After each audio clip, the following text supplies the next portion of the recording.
Hi, everyone. We'll just wait 2 minutes for people to join. But before we start, I want to know where everyone's located. If you're in EMEA, APAC, North America, just let us know in the group chat. I do want to let everyone know as well, too, this is my first time virtually presenting to a large audience. So if I awkwardly pivot or pause, just give me grace, please. Perfect. Let me see if oh, North America, Somerset, New Jersey, Lele from Austin. Hi, Lele. We'll just wait another minute or so to let everyone join. Ellen from New Jersey. Hey, Ellen. Thomas from the Austin office. Oh, my husband from the Austin office. Michelle from Austin. Kim from Frisco, Texas. So excited to see everyone. We'll just wait another minute or so. Taylor from humid Austin. Yes, it is very humid. I feel it inside my house. Ronnie from Iowa. Yes, it is very humid, Sarah. Very humid. Hey, Allison. Well, perfect. We're just coming up in the 2 hours. So I just want to make sure that we get this all started. So I'm so happy that we have people from all over the world joining us today in a very transformative conversation. So thank you for being here with us today. We want everyone to feel included, and if there's any questions, throughout the conversation or you need support, just let us know at any time, through the group chat. We're here for you. So I just want to say welcome everyone again to our Asian Pacific Islander Heritage event at SHI. My name is An Oaks. I'm a proud Vietnamese American and an account executive here at SHI. I want to introduce my fellow Asian co-host and the first generation American, Sherazad. She is our communication and event specialist. So some of the people out there is probably wondering, what is WiSH? Our mission is to connect and recognize the diverse community and technology in SHI. Our goal is to provide events and forums throughout the year that inspire, represent, and educate all SHI employees. We've created this event in honor of celebrating Asian Pacific Islander Heritage Month. So just wanted to give a special thank you to our sponsor at Dell and One Identity by Quest. Before I introduce our amazing guest speaker, I'd like to introduce our sponsors. We can start off with Kim at Dell and end with One Identity by Quest with Becca.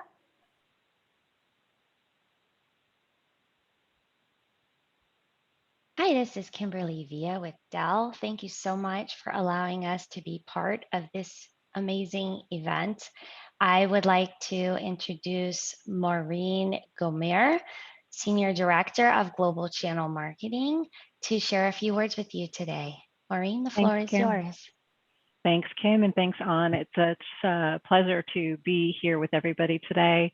I am Maureen Gomer, Senior Director of Global Partner Marketing at Dell Technologies, and really happy to be sponsoring this event along with Quest in support of WiSH, the Women of SHI, Women in SHI, and support of our common values of promoting diversity and inclusion. I think this is an incredibly important conversation given what's been happening in the world recently, and I'm really happy to see that SHI is having this conversation and, as I said, promoting our common values of diversity and inclusion. I really am excited to hear from Hang Black and learn from her story. And so just want to thank you all again for being here today and having this event. And we're proud to be a part of it. Thank you.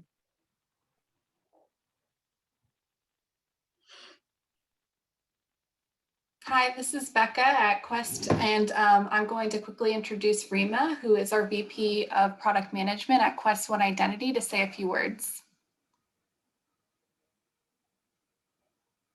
Thanks, Becca. Thanks, Han, for having me. Greetings, everybody. I'm Rima Pawar. I'm the Vice President of Product Management here at Quest. And I say this on behalf of the entire Quest family, that we are very excited to sponsor this important event. And we look forward to continuing to partner with Shri. On a personal note, I also feel very privileged to be part of WiSH's mission to connect and celebrate the diversity of women in technology. When it comes to holding the diversity banner, I qualify on several angles. I'm a female, a woman of color, and was born and raised in India and came to US more than 2 decades ago for my schooling. Now I've established my long-standing career in technology, and not a day has gone by when I do not notice the disparity of women in this space, particularly as one rises up the echelons of the corporate ladder. And for that reason, it's my personal mission to encourage and make technology sector more alluring and amenable to women. I'm an active board member of organization that invests in science and technology education for girls early on, and have championed and sponsored programs in organizations that I have been a part of to mentor, inspire, empower women in technology. I really look forward to today's session and discussion, and I look forward to hearing more from our guest speaker, Hank Black. And with that, I hand it back to you. Perfect. Thank you so much to our sponsor today. And from the bottom of our SHI family, we greatly appreciate you being a part of this. And so finally, I'm super excited to introduce our guest speaker. I am truly a fan of hers. She is the VP of Global Revenue Enablement for Juniper Networks, a global speaker on sales leadership, a passionate advocate for women in the workplace, the author of Embrace Your Edge, which is a story about how immigrants without access can pave their own way to success, and the soon-to-be TED Talk speaker. So today, Heng will be speaking about the unique obstacles that women and immigrants face daily, and how the importance to embrace the competitive edge offered by the diversity of our own workforce. So I'll hand this over to Heng to share her journey with us. Thank you so much. Can one of you please make me a host so I can share my presentation? And in the meantime, I'd like to introduce myself. As mentioned, I am the VP of Global Revenue Enablement at Juniper Networks. But more importantly, I am a human. I am a proud Vietnamese immigrant, dedicated mother, daughter, and unapologetically ambitious woman in high tech. I wrote the book because the conversation about inclusion and diversity is incomplete without a discussion about access. Just to remind you, inclusion does not ensure equality. Without equal access to people, resources, valuable talent will be left out and left behind. I see that I'm a host, but I'm still unable to share. There we go. Here we go. So let's talk about navigating in the dark. Have you ever noticed at the beginning of the career, the base of the mountain is wide? There are many, many paths up. But as you elevate and accelerate, you notice that some people have a helicopter to the top and some people have a jet to the top. Some people have tools and Sherpas that you didn't even know existed. And as you're moving up, you may not even realize that you're navigating your path in the dark. But the good news behind that is that you've learned to be agile at it with adversity.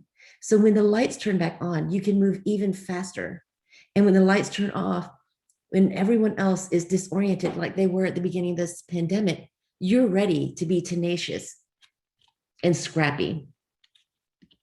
So I'll share a little bit about my story. But before I do, I want to send out a poll out there. How many of you identify as immigrants or your origin in America? And it's okay if you're uncomfortable answering. We'll give this about 30 seconds.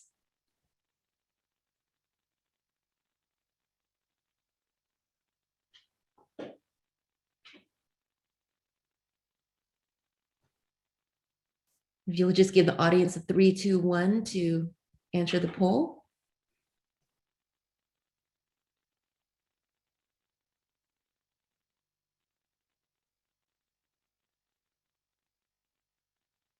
Okay, so great. We have 9% indigenous, 22% immigrant, and 19% first generation.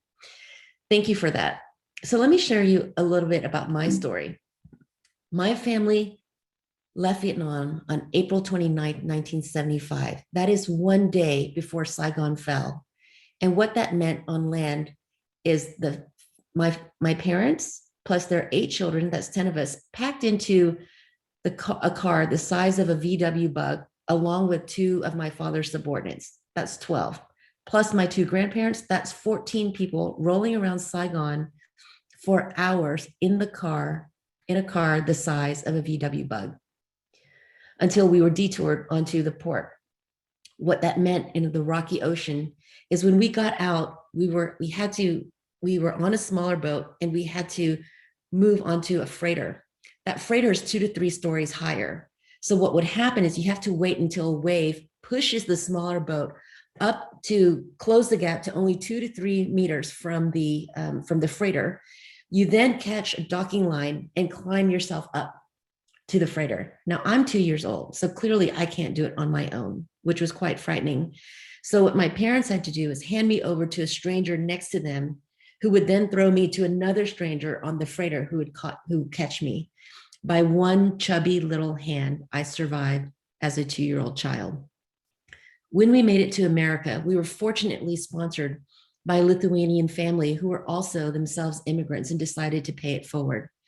We ended up in Louisiana, and despite growing up in one of the poorest public schools systems in the United States, I was still able to get a good degree in chemical engineering. So just because you weren't born or given access doesn't mean that you can't create it yourself. But this history gives me a background of always being inside the outsider's lens. My peers were 45% poor Black kids from the ghetto where I lived, and 45% middle-class white people, and 10% Asians. And yet I felt loved in between. But what I didn't realize is being an outsider meant that I was never implicitly included nor explicitly excluded. Invisibility for outsiders is a superpower we don't necessarily want. So let me ask you about representation. What do you think is a minority? And do you identify as a minority?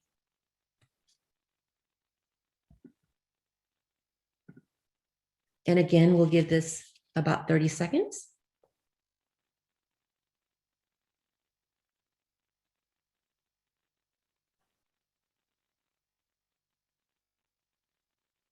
Don't be shy.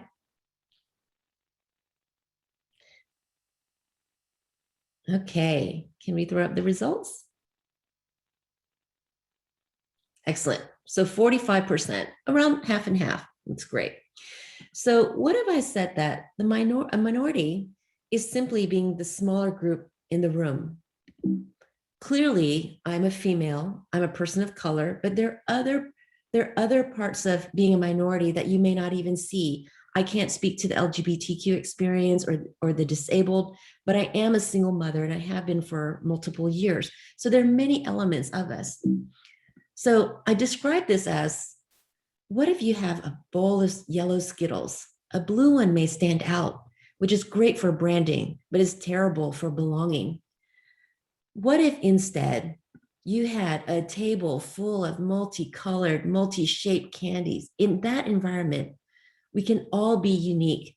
And when we're all different, we're all the same in solidarity, and our voices are the same, because our differences and our flaws are what makes us collectively complete. So I challenge you to embrace your unique edge and identity. And I challenge organizations to embrace all of these individuals for their individual scrappiness and their unique edge. Now, let's talk about the latest McKinsey study that was released in 2020. You'll see here that when we begin our journey at the beginning of our career, 35% of the population are white men, but by the time we get to the C-suite, there's 66%. This comes at the cost of diminishing men of color and white women by a third. But women of color decrease by 5/6. By the time we get to the C-suite, there's only 1/6 of us left that started. Do we really believe that the shape of these pipelines really reflect a lack of ambition or lack of talent? What if the case is that the formulas for success out there do not work for these populations because they were not written for these populations by people that represent these populations with that shared human experience? So because we're celebrating Asian History Month, let's just go through a 1-minute history of how Asian American invisibility occurred and how we are desperately trying to become visible. And we have one more poll for you.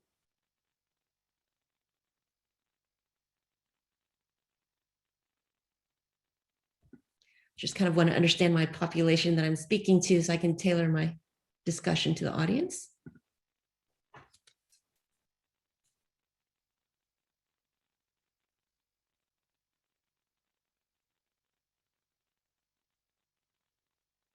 Okay, great. So you'll see here a third. That's actually quite large in comparison to our general population. But as you know, in building the Transcontinental Railroad, we recruited a lot of Chinese immigrants. In 1869, there was a 14th Amendment that allowed that gave everyone who was naturally born in the United States to become a citizen. But by the time we were done with the railroad, we decided, nah, maybe not for those immigrants that we brought over to build the railroad. By 1882, there was the Chinese Exclusion Act that explicitly excluded Chinese from becoming citizens. By 1910, Angel Island was converted to an immigration site for the West Coast, but it was very, very different from Ellis Island on the East Coast. In Ellis Island, only 20% of immigrants were detained, and when they were only detained for 1 or 2 days. At Angel Island, the retention was 60%, and it was for weeks, if not months. By 1924, the Chinese Exclusion Act was actually expanded to include most of Asia. They put quotas, and most of the quotas for most of the countries were 0. In 1939 to 45, we had World War II. That was exacerbated by Pearl Harbor. And by 1942, we had Japanese internment of 2/3 of the Japanese that were interned were natural-born American citizens. And by 1945, we had the all-Japanese combat team that was awarded, even until now, the most commendations of any other combat team. We had the Chinese Revolution from 1945 to 52 and the Korean War from 1950 to 53. And I bring up these wars because this is part of why there's so much anti-Asian sentiment. By 1952, we finally nullified the Exclusion Act. And in between 55 and 75, we had the Vietnam War. And in 1972, this is really special, the first Asian American woman who became a congresswoman co-sponsored and founded the Title IX Act to give equality to women in sports and education. In 1982, Vincent Chin was murdered. That was our Rodney King moment. By 1988, Ronald Reagan signed an apology for the Japanese internment, but we only gave $20,000 per person in reparations. In 2020, we unfortunately had the racialization of the COVID virus. And in 2021, Kamala Harris happened, the Atlanta murders happened, and just yesterday, the anti-Asian hate executive order was signed. And I bring up this history because if you want to understand why Asians have become invisible, why have we become silent, it's because we have been really, really deterred from speaking up. Now, I don't want to make this a poll, but for the Asians in the audience, have you ever been disrespected, yelled at, spit upon, called names? What I tell people out there is if you're going to do it, at least know a little bit of history behind it. In World War II, the diminishing name for Japanese were Japs. In the military, we have to come up with negative names for the opponent so that we can dehumanize them. When most of us are called chinks, that's actually from the Chinese Revolution and the fear of spreading communism through Southeast Asia. Koreans are generally called gooks, and the Vietnamese were called Charlies. So I tell people, racism is uncool, but ignorant racism is just flat out unflattering. So at least be educated about the slurs. So what does that mean? In my career, I've always been lauded for my talent. However, I wasn't necessarily rewarded for it through the middle of it. In the middle, when I began to have children, then my career just stopped and actually somewhat declined. So how did I get out of it? Well, over the period of about 7 years, I had 2 parental losses, 3 layoffs from the same company. I was picked up within 24 hours. I worked myself so hard because I figured when we learn to accelerate from a meritocratic viewpoint, if I wasn't accelerating my career, it's because it's my fault. I wasn't working hard enough. I worked so hard, I put myself through the ER, not once, but twice. I had a divorce, and being a single mother, I moved 6 times in 7 years in order to make it in the Bay Area. Why do I bring this up? My advice is, don't wait for all of this to happen before you lift yourself out. So how do we melt the glass ceiling? There's no point in victim blaming or privilege shaming to accelerate. There is a massive perception problem because diligence and intelligence has always worked. As you're moving up towards leadership, what you don't realize is you actually need someone to help you find the grappling hooks and someone to give you the secret code to the secret tunnel to move up. People in power could look at me as a doer, but they didn't have the lens to see me as a leader. And they could listen to me without the ability to hear me. The key is access and credibility, which is hard to earn, easy to lose, and even harder yet to recover from. So what I'm asking you to look for are those moments and those opportunities to melt the glass or bamboo ceiling, if you will. What is the forcing function in your life that will help move you forward? Is there someone that can give you an introduction and someone who will be a risk taker on you? Let's look at that through my career. I started out as an engineer for nearly a decade, and I ended up in sales. I like to joke that I began in engineering because I like solving for hard problems and I like numbers. And I ended up in sales because I like numbers with dollar signs in front of them a lot better. But to move from engineering to marketing, I took a 25% pay cut and moved to Cisco by an introduction from my husband at the time, who worked there, and a risk taker who hired me completely into a different role, into a different industry. It took the death of my father to finally move to California to accelerate my career. I was at Cisco for 14 years before I had the courage to become an entrepreneur that was provoked by the death of my mother and that third layoff. But then I got really, really good at what I did. And as a consultant, I was introduced to a company called Gigamon, where I stood up a sales enablement organization. And from there, again, just advising, getting really good at what I do, I got an introduction into a company called 8x8 from someone. And that again elevated my career to the next level. And within 8 months, I got recruited out again by a C-staff of Juniper and someone who took a risk on me to lead a global program for 4,000 stakeholders. So the path is nonlinear. And I ask you today to reflect, recalibrate, and reset. When you reflect, get oriented. If you could wave a magic wand, what would you want to do? Then recalibrate. What are your expectations? What beliefs do you have that no longer serve you? And finally, reset. It is disorienting. It is uncomfortable. but it's the hard work that's the difference between dreaming and doing. So I leave you today with a clear path to pave your own path, to arrive better, not bitter.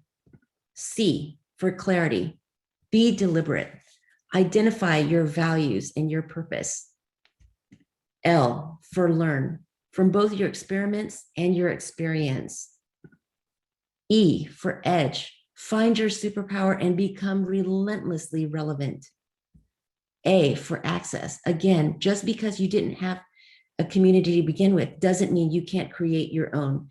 Take agency of your disadvantage for your own advantage. And R, once you get there, pave it forward, because you know what? Everything you've already accomplished is a mountain someone else is currently trying to climb. Maybe you can give them a leg up. You can find me at hangwithhang.com, on LinkedIn and on Instagram. And with that, Anne, I'd love to take some questions. Yes, thank you so much for sharing, your inspiring journey. It means a lot to us that you're also sharing best practices as well too. And, after listening to your story, like, how are you applying your experiences at Juniper today? Well, when I think about people asking me, how often do you reflect, recalibrate, reset? I do it every day in any major decision, big and small, personal or professional. And I make sure that when I'm in the room, I really understand what my role is in that room. Am I serving? Am I sitting? Or am I speaking? And to make sure that I show up and stand for everyone else that's behind me. Oh yeah, that's incredible. I just want to let everyone know that Hang has the reflection guide on hangwithhang.com. If you wanted to start reflecting on and resetting and recalibrating. So just wanted to talk about the next subject. So for the next 20 minutes, Sherzad and I will go over a few topics we've discussed during Asian Pacific Islander meetings. There was a few barriers we needed to break and for us to pace our own path forward. So one of the topic was living in the "and" culture. Sherzad, could you elaborate and give us an example? Hi. Living in the "and" culture, as we discussed in our meetings, and it just so happened to apply very, very seamlessly into having Hang join us today, is kind of like living with a double identity. It's like being a little bit of a double agent. And I can give my own personal example that living in my house with both of my immigrant parents, there was how you spoke at home and there was how you spoke outside of that, and how you communicated with your community, which would be homogenous, exclusively for my family, Pakistani Americans. And when I left the home, I would have to operate in, okay, how can I make myself more kosher for those around me? How can I be more acceptable and assimilate a little bit better so that everyone can accept me, because I'm already different enough. I don't want to make it worse. And in a way, you kind of stand with 2 feet in 2 different buckets. And in one side, you have your Eastern upbringing and your family and your community that truly believes you are too Americanized if you've been here long enough. And so you feel a little bit alienated, a little bit different in your own, almost in your own backyard type of thing. And then the other bucket, you're sitting at work or at school or with a group of friends, and you're the only Asian person, or you're the only person of color, or you're the only female even. And you have to operate under kind of like a guise, a mask of sorts, where you're not being not yourself, but you're not really being 100% yourself, because you kind of want to be morsels for everybody to take a bite of. That way everyone can absorb you. And so living in that "and" culture is being both. I'm Asian American and I happen to be something else. And you kind of walk with both sticks in your hand. And that's how you move forward through life. And it's very complex.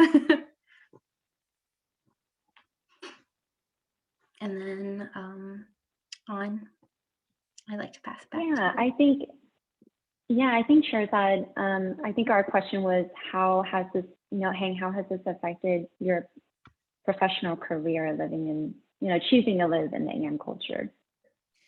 I phrased it very specifically because, you contrast and to or and to but. Let me ask you, An, what do you love more, the sun or the moon? What do you need more? Both. What do we need to focus on? Black Lives Matter or Stop Asian Hate? Both. There you go. So I bring this to the table all the time. Why do we force ourselves to choose between things that nobody asked us to choose from? And I brought up that that Asian history because there's a vast amount of reasons why people decide to dislike each other. But I want to remind everyone, those wars are long past. It's gone. We can identify as unique, but in our uniqueness, become courageous in solidarity. So at work, what does this mean? Collaborating cross-functionally, bringing in anyone who is the minority in the room and making sure that we call on them for their opinions, because when they're in the minority, they're probably going to have the more interesting perspective, right? How boring to listen to everyone repeat the same answer again and again and again. Where would we get innovation if we don't invite those unicorns into the conversation?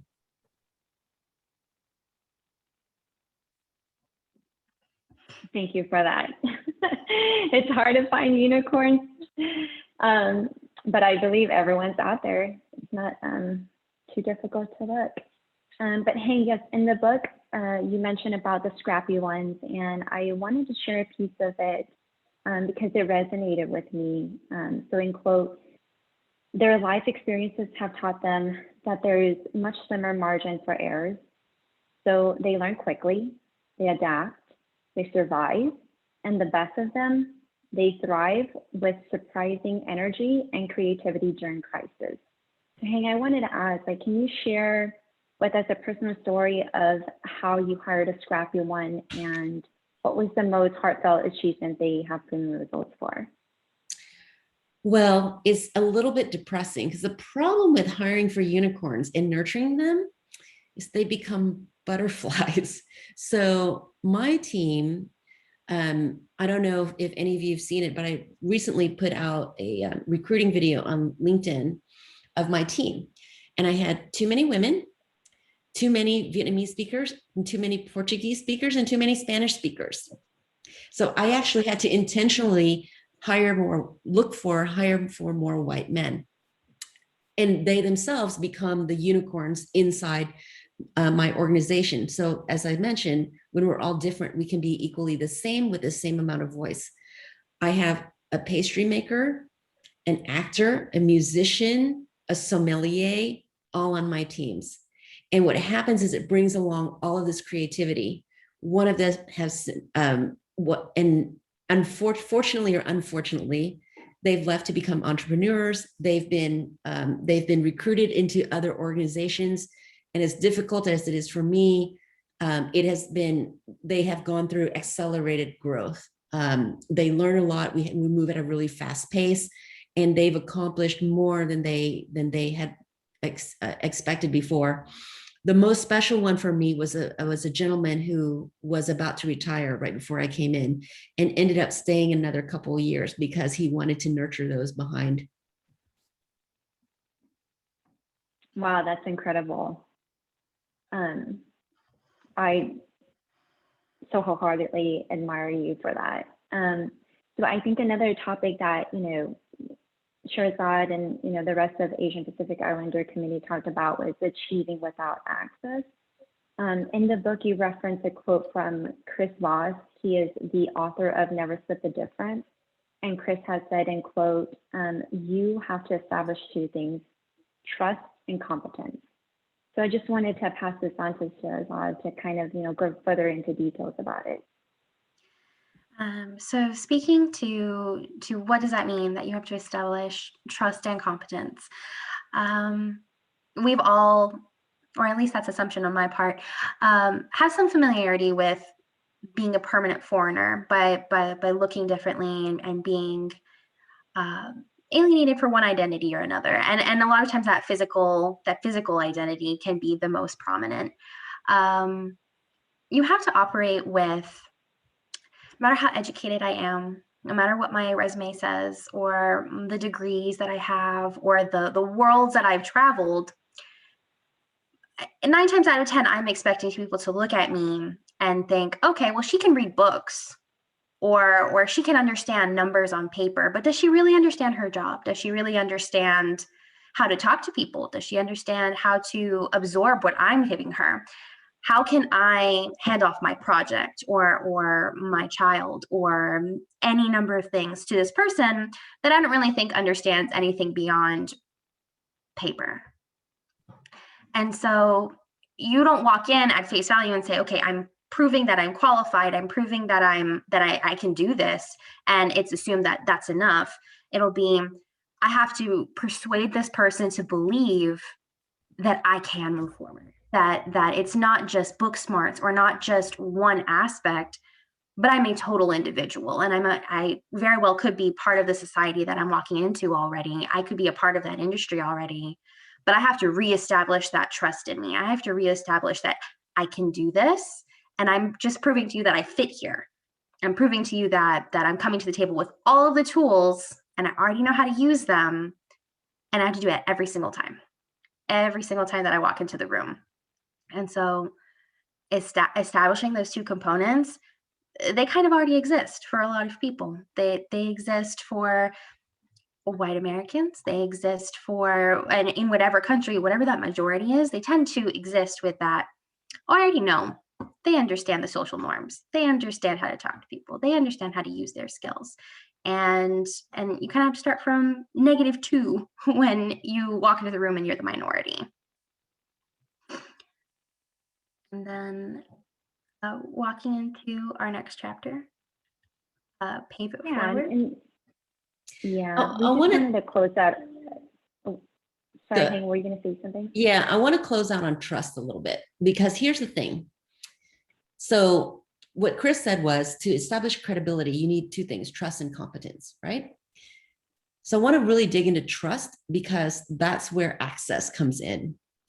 Trust, we are fighting biological differences. Our amygdala, the part of our brain that reacts with fight or flight, it is unhappy with anything that looks different. So already you are starting on the back foot with trust. So how do we get around that? We have to make what is different normal. So that's actually changing how our brain thinks and can accept and learn. And that also means attacking our own internal unconscious bias, not everyone else's, but our own as well. As far as competence, that's where access comes in. That's around networking. If you don't have the people and the resources, you have to establish your own to develop that competence.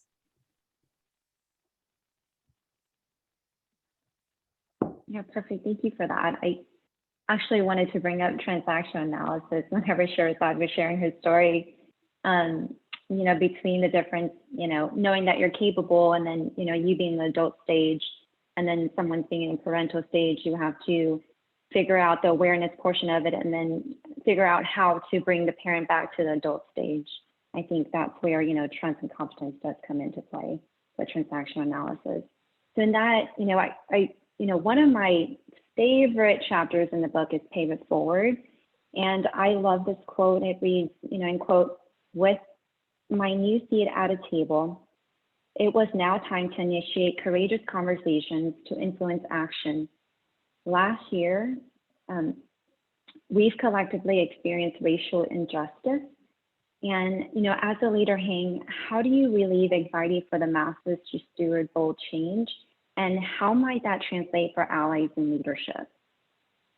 Well, for me, it's listening to the people for whom we're advocating for. I've been in industry for 30 years, and there have been so many diversity programs that I can initially look at them and go, yeah, that's not going to work for me, because it wasn't designed by someone like me. And it wasn't, it wasn't checked in on by someone like me. It was probably, I won't even say probably, it was all done with good intentions, but they would also ask the leadership for approval. And guess what? The leadership doesn't look like me. So of course they think it's a great idea, but I can tell you when it applies or not. So when I'm advocating for a population, I check in with the population I'm advocating for. Now, remember that mentorship, sponsorship, and allyship can be bi-directional. We forget about that. We forget that mentors are all around us. They're the people that are our friends that we can get advice from. They are above, below, and around us. However, some of my best mentors have been my employees, my children, because they keep me relevant. Now, sponsors, we need sponsors who are 1 to 2 levels above us that are not in a direct chain of command to help familiarize us to other areas of the organization. So when I'm looking at people that I want to mentor and sponsor, I'm also looking for my colleagues to help mentor and sponsor them as well, because it needs to be not just me. We have to do this as a collective. And finally, I really, really talk to my colleagues about my experience and what active allyship means, which is a mentor and sponsor is a very one-to-one relationship. What we really need are those allies who bring along an entire population. And what I mean by that is JFK would not have been successful without MLK, because MLK represented that voice of the population, of the human experience that he was trying to advocate for.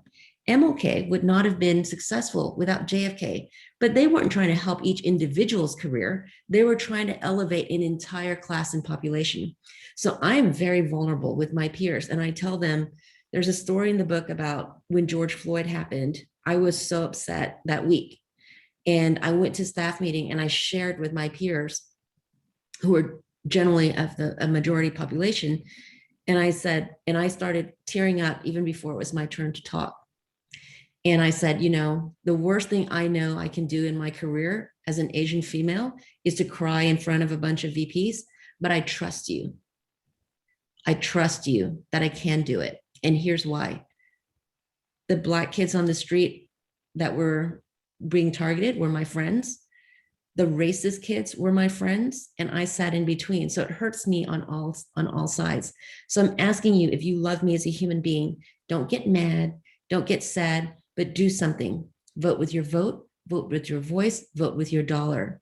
And to be able to see that authenticity and vulnerability, every single one of those peers reached out to me afterwards and said, I hear you and I will do something. But as allies, that's what we have to show.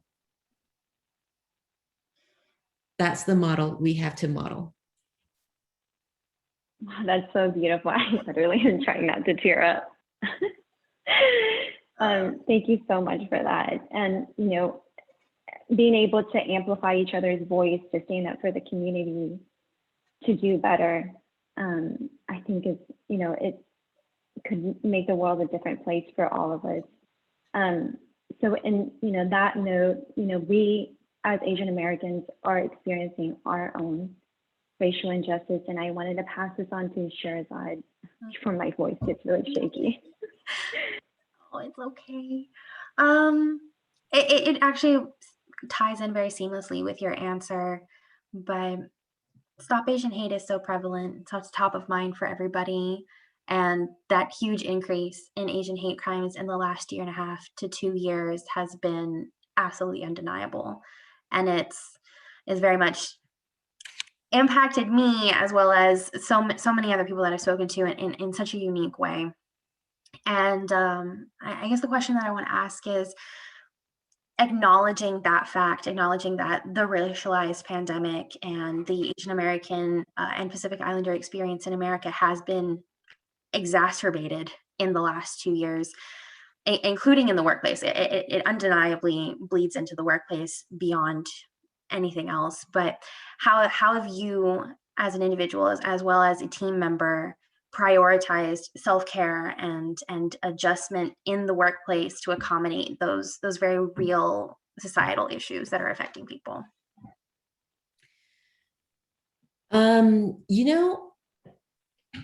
I took it a lot harder than I thought I would, to be honest. because of the environment I grew up in, I didn't necessarily feel like, oh, Asians are my people. You know, I feel like everyone that I grew up with were my people. But over the last year, with the intense racialization of the virus, I watched on the news as one or two of my grandparents were being pushed on the street every week. And it wasn't nationalized until it got more prevalent. I saw stories of people being literally lit on fire on the streets. And I imagine my parents who are not with me anymore and my grandparents, if that had happened to them. And it was interesting. I had just joined Clubhouse that week and I got called into so many clubs worldwide because there are not a lot of Asian female VPs in the corporate space. So I was kind of called in to represent that voice and my perspective. And it really hit home to me. We were all expecting this. We were waiting for it to happen and culminate. And, you know, I don't want to say the good news behind it, but the loss of those 8 lives was what it took to really activate this at a national level. And for people to really understand the whole model minority myth, the whole, you know, looking at the Asian community as one giant community. We are made up of 47 countries. By the year 2060, we're going to be 46 million of the US population. So we're here to stay, and we need to stop being invisible. The other thing is because there's so much infighting, even within the Asian population, even within the same country in the Asian population. I'm North Vietnamese, I'm from Middle Vietnam, I'm South Vietnamese. There's so much infighting. We've got to stop it. We cannot ask other people and allies to support us if we don't support each other. So when this happens, I want to give people space. I want to make sure that it's mentioned in my team meeting. Is everyone okay? I want to give space for people to not be okay.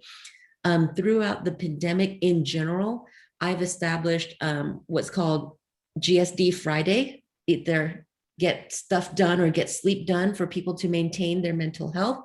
I insist that people stay off of their work collaboration sites when they're off hours, and to use text, mobile phone text only if it's an emergency or for personal reasons, but just to give people that space for separation to not be okay, and to need that space to be just with family, to be on your own, and to disconnect. Man, I'm sorry. That's awesome. I kind of echoed that in my reaction to everything that happened, that has happened, continues to happen, is that I also grew up in that in between where not most of my friends were not Asian of any kind, regardless whether or not they looked like me. I grew up amongst mostly Black and Hispanic peers, and so I was like, bad stuff happens all the time, and it hits me really hard when it happens to the Black community, and it hits me really hard when it happens to the Latina community, and it hits me really hard. But my expectation, I guess, because there was an expectation that something would eventually come around to the Asian community in this forefront way, is that it wouldn't affect me. Is that I would see it and be so desensitized and disconnected from my own people, or even from just the greater Asian population that's so diverse and different from me, that I wouldn't be bothered. And when I saw there was one specific story about an 89-year-old Asian woman in New York who took a bat to someone's face when he tried to attack her. And she got hurt and she was distraught. And when I saw that, my visceral reaction was, it wasn't panic and it wasn't being sad, and it didn't cry, but I was so mad. I was so incredible. I felt personally attacked by it because I felt like this was beyond, it was like warfare my elders. It was warfare on those people that we're so taught to revere and respect and listen to, and they tell the stories, and they're the stewards of our oral history, and they teach us everything. And it adds to it. It would be like, I don't think there's one person of color, and add to that, no Asian individual that I know that wouldn't absolutely stand in front of her and be lit on fire and be beaten or be whatever, because our elders are everything, absolutely everything. And my grandmother, I'm very lucky to still have her, saw that happen, and she was like, I am so glad that my mother's dead. I am so glad that my younger sister passed when she did. I'm so happy that these women that were her sisters and her cousins and her elders were dead to not see it, because she could not fathom how you put your hands on your elder like that. And I am forever changed for experiencing that, and I'm forever changed for hearing my grandmother say that, because it's how I feel. I was like, I'm so sad that my elders have to see this happening in the first place. Yeah. So we're all experiencing this. So our ask is that if you can donate, like, please contribute to the Asian American Advancing Justice. They are an organization dedicated to advancing civil and human rights for Asian Americans, build and promote a fair and equitable society for all. So if you can donate in your local region, please do so. So I just want to take the last, 8 minutes to, invite our sponsors back in for Q&A, and then close this out. So I just wanted to see does anybody have any questions out there? Do y'all want to turn on your camera to, be a part of the conversation? Let me just see. There was a couple questions in the Q&A. One from Ellen Mass. She said, I was introduced to your truth and our story thanks to On, and deep dived into your powerful book and embraced your edge a few weeks ago. On that note, being authentic in your voice, which you are, do you find especially younger women entering the workplace speak in a different work voice than in their real voice out of fear? And do you have any suggestions for those to help us in the leadership position mentor women so they can find a way out of that mindset? Would you like me to answer that, or did you want the sponsors to have a take as well on? Everyone, whoever wants to answer. Well, I'll start. I find that the answer is yes. Women and immigrants, younger in career, will try to prove themselves from just establishing that trust and credibility, which is great. But after a while, when you are diminished enough, you will become very shy about having your voice. And what I would advise leaders to do is make sure that your employees feel like they have a safe space to be honest and vulnerable.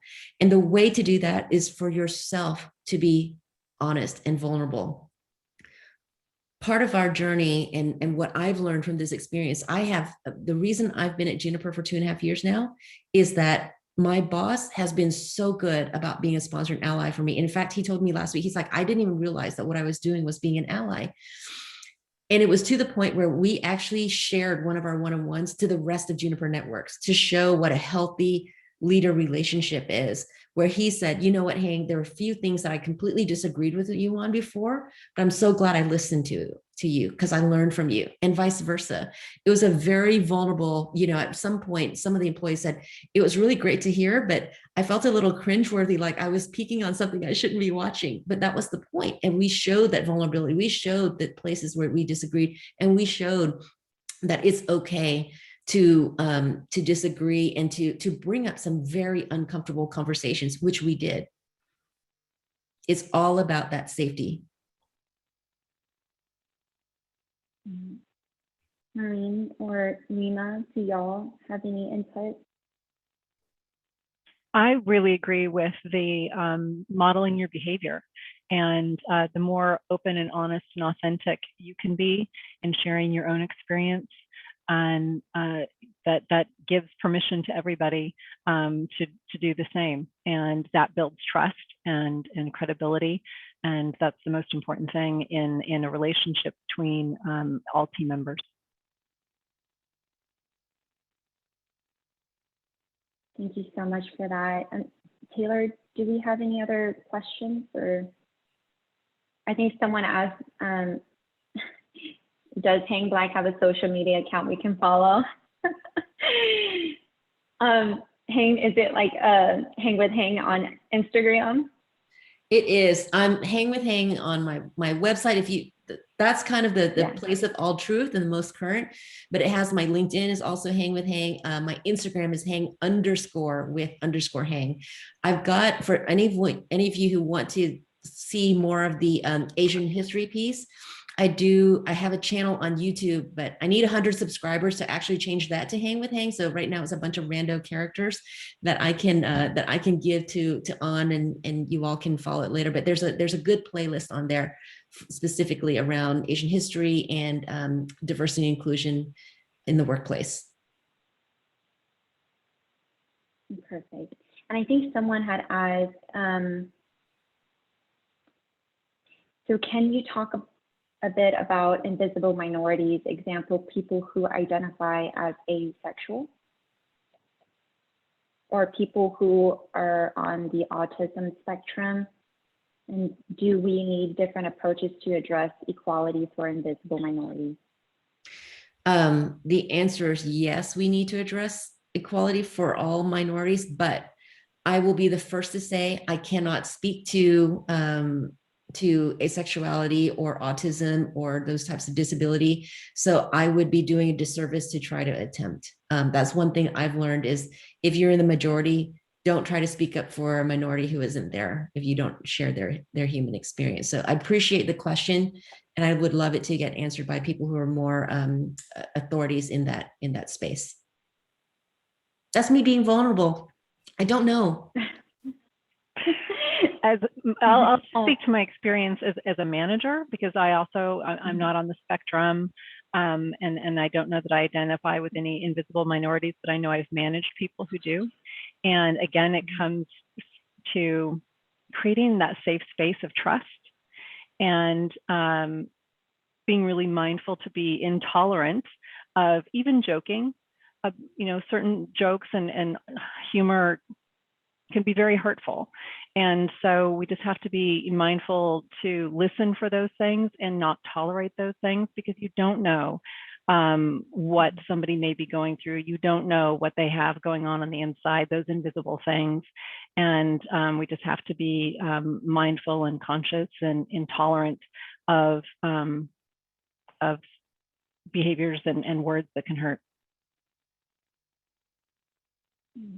Perfect.